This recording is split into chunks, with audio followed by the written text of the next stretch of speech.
ভারতের উত্তর পূর্বে অবস্থিত রাজ্য ত্রিপুরা আয়তনে ভারতের তৃতীয় ক্ষুদ্রতম রাজ্য। এর মোট আয়তন 10,491 বর্গ কিলোমিটার। ত্রিপুরার পূর্বে আসাম এবং মিজোরাম রাজ্য এবং উত্তর, দক্ষিণ ও পশ্চিমে বাংলাদেশ দ্বারা বেষ্টিত। ত্রিপুরার সঙ্গে বাংলাদেশের মোট 856 কিলোমিটার দীর্ঘ আন্তর্জাতিক সীমান্ত রয়েছে। ত্রিপুরাতে মোট 36,73,917 জন মানুষ বসবাস করে, যাদের মধ্যে 83.4% মানুষ হিন্দু, 8.6% মানুষ মুসলিম ও 4.35% মানুষ খ্রিস্টান ধর্মাবলম্বী। পূর্বে ত্রিপুরা একটি পৃথক অঞ্চল হিসেবে অবস্থান করত, যেখানে যুগের পর যুগ বিভিন্ন রাজারা শাসন করতেন। ত্রিপুরার শেষ রাজা ছিলেন মহারাজা বীরবিক্রম মাণিক্য দেববর্মা, যিনি 1923 থেকে 1947 সাল পর্যন্ত রাজত্ব করেছিলেন। 1947 সালে তার মৃত্যুর পর তার স্ত্রী মহারানী কাঞ্চনপ্রভা দেবীর নেতৃত্বে রিজেন্সি কাউন্সিল দ্বারা ত্রিপুরা শাসিত হচ্ছিল, কারণ মহারাজা বীরবিক্রম মাণিক্য দেববর্মা এবং মহারানী কাঞ্চনপ্রভা দেবীর পুত্র যুবরাজ কিরিট বিক্রম মাণিক্য বাহাদুর নাবালক ছিলেন। 1947 সালে আগস্ট মাসে ব্রিটিশরা 300 বছরের শাসন শেষ করে ভারতবর্ষ থেকে বিদায় নেয়।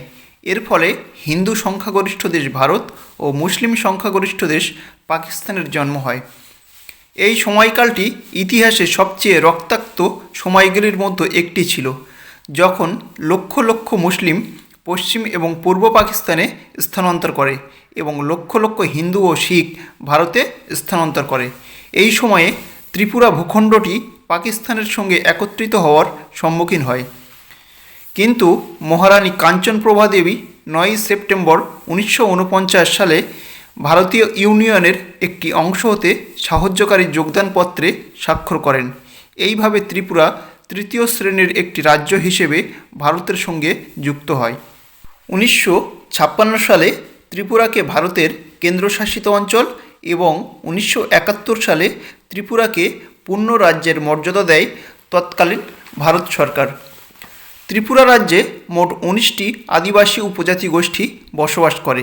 এদের মধ্যে প্রধান উপজাতি গোষ্ঠীগুলি হল ত্রিপুরা, বেয়াং, জামাতিয়া, কাইপেং, কলই, হালাম, মগ, বাংচার প্রভৃতি উল্লেখযোগ্য। 1931 সালের জনগণনাতে ত্রিপুরাতে মোট জনসংখ্যার 95% মানুষ ছিল আদিবাসী, কিন্তু 1947 সালে ভারত পাকিস্তান বিভাগের পর প্রচুর বাঙালি শরণার্থী ত্রিপুরাতে এসে আশ্রয় নেয়, যার কারণে 1991-এর জনগণনাতে দেখা যায় আদিবাসী জনসংখ্যা 95% থেকে কমে 35% নেমে এসেছে, যেখানে বাঙালিদের সংখ্যা প্রায় 60% পৌঁছে গেছে।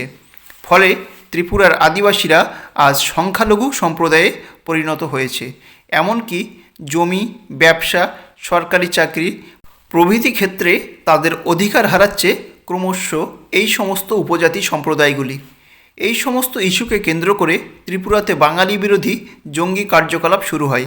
1971 সাল থেকে TUJS ত্রিপুরা উপজাতি যুব সমিতি, TNV Tripura national volunteers, NLFT national liberation front of Tripura, ATTF all Tripura tiger for প্রভৃতি আদিবাসী উপজাতি জঙ্গি সংগঠনগুলির উদ্ভব হয়।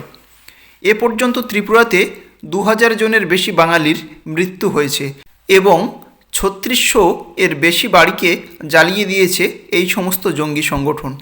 তবে কেন্দ্রীয় স্বরাষ্ট্রমন্ত্রী ও ত্রিপুরার বর্তমান মুখ্যমন্ত্রী মানিক সাহা এই সমস্ত বিদ্রোহী গোষ্ঠীগুলির সঙ্গে সমঝোতা চুক্তিপত্র স্বাক্ষরিত করেছে, যেখানে উপজাতি গোষ্ঠীদের অনেক দাবি দাওয়া মেনে নিয়েছে বর্তমান ত্রিপুরা সরকার।